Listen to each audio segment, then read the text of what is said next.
Madeline, Maddy, my love, my darling, my baby. I love you. Love doesn't even seem to cover it some days.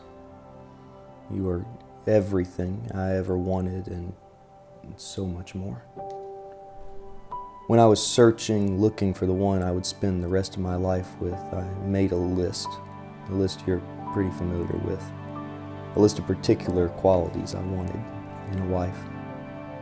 Number one on that list was I wanted someone who was completely and desperately in love with God. And you have such a real, deep, true, raw relationship with God. You have more pure love and gratitude in your heart towards God than almost anyone else I know. Number two on my list was sold out to truth. I wanted someone who believed in apostolic doctrine with every fiber of her being. And you. Some of our earliest conversations were simply about the beauty of doctrine and how excited you get to hear doctrine framed in a new or interesting way. It's contagious and convicting. Number three, a deep love for and desire to win lost souls. Anyone who knows you knows the love you have for people. You have a passion for individuals, for broken people, for hurting people, for people in need. You love helping, love talking to people, love listening to them. And if anyone talks to you for very long, the conversation will turn to God. Number four on my list, I wanted someone smart, someone who was able to comprehend complex subjects quickly. I think I might have gotten more than I bargained for in this area. You are sharp as a whip, you have a quick mind, and you are not afraid to use it. Number five, I wanted someone who was articulate, able to hold her own in any conversation. I don't even have to say anything for this one. If anyone thinks Maddy can't hold her own in a conversation, then you haven't talked to her very much. Number six, I wanted someone that was beautiful, but with a beauty that stemmed in large part from deep inner joy. Maddy, you are more filled with joy than almost anyone else I know. Your lust for life, your love of everything, even the obstacles, is contagious. You're the most beautiful, joyful person I know. In you, I found all the traits I was looking for and so much more. And because these are the traits that I value, the things I think are most important, it is from these that I will pull my vows.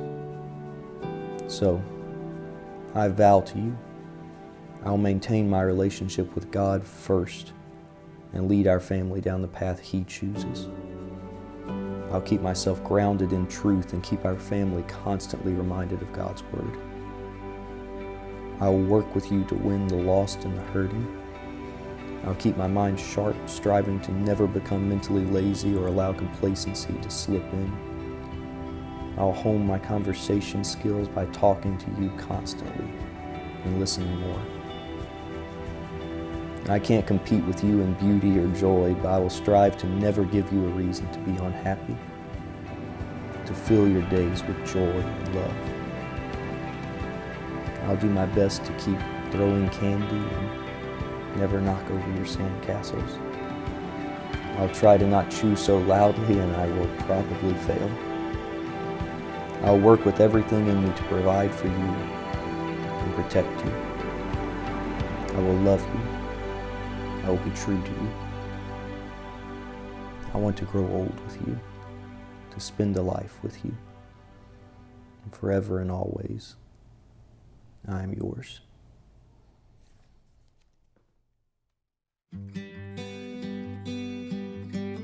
Luke, patient, thoughtful, honest, passionate, loyal, smart, trustworthy, and crazy handsome.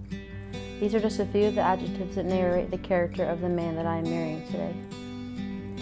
I spent a long time wondering which qualities I would have to sacrifice in the man that I would find. Would he be dishonest, bad with money, arrogant, or selfish? And in my vain moments, I wondered if he would even be cute.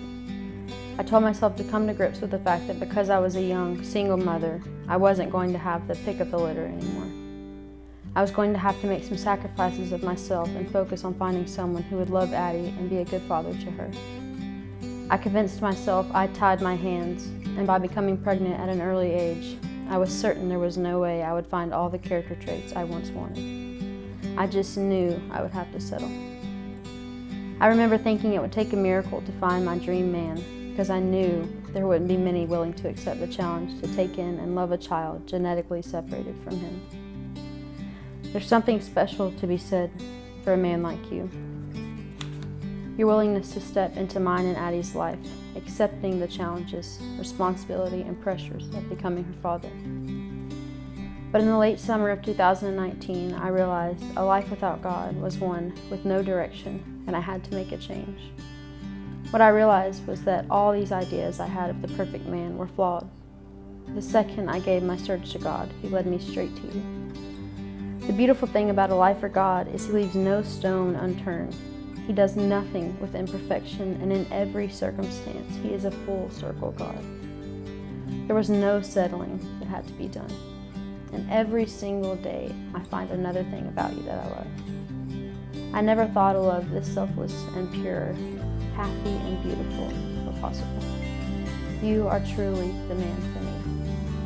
And you mean more to Addie than she is even capable of knowing right now. Today, I am thankful for the plans God sees for us right around the corner. I know throughout our journey we will discover differences. We will find things that will challenge us. I vow to you that through these times, I will pay attention to your thoughts and feelings and learn to love the things that make us different.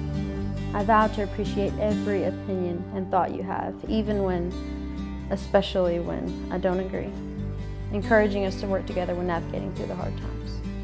Just like our TV in the bedroom, no TV at dinner time compromise, I vow to find balance in every trial. And I know there will be times when I speak before I think, or I have to correct myself for speaking over you, or maybe times that I complain about things I really should just let go, like seeing you wear the same pair of khakis 3 days in a row. And I'm certain I will make 1,000 mistakes. But I vow to let life with you shape me, teach me, and mold me. I vow to learn from my mistakes and to always strive for growth, spiritually, mentally, and emotionally. I vow to love you even when you tell me you'll never watch a scary movie with me. I vow to remember that laughter is one of life's sweetest blessings. I vow to pray with you in the mountains and in the valleys. I vow to you that God will be the center of every decision we make. I vow to you my time, my patience, my loyalty, my love, and my life. I vow to be forgiving and understanding. And I know it's easy to say I love you, but I vow to do all I can to show it to you every single day. I vow that in my failure, I will never be afraid to say I'm sorry. You have shown me the true meaning of love and how it feels to have a relationship gifted by God. And you have shown me how a woman should be treated. As we stand together in front of all of our friends and family, the love I feel is immeasurable. I'm thankful for every blessing that has led us to this moment right here. On my list of blessings, your name rests at the top.